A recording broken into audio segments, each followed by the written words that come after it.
नमस्कार मित्रांनो, जय महाराष्ट्र। लोकसभेचं वातावरण महाराष्ट्रात तापलेलं असताना पहिला टप्पा तर विदर्भात 5 जागांवरचा पूर्ण झाला।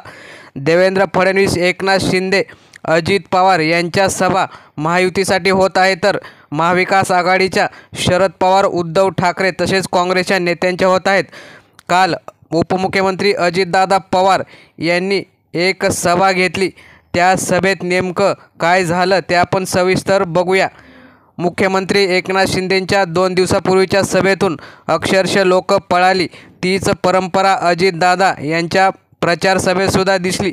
जेव्हा अजितदादा सभेस उठले त्यावेळी अजितदादांचं नेहमीप्रमाणेचं भाषण, तेच डायलॉग ऐकून जनता कंटाळली आहे असं वाटलं।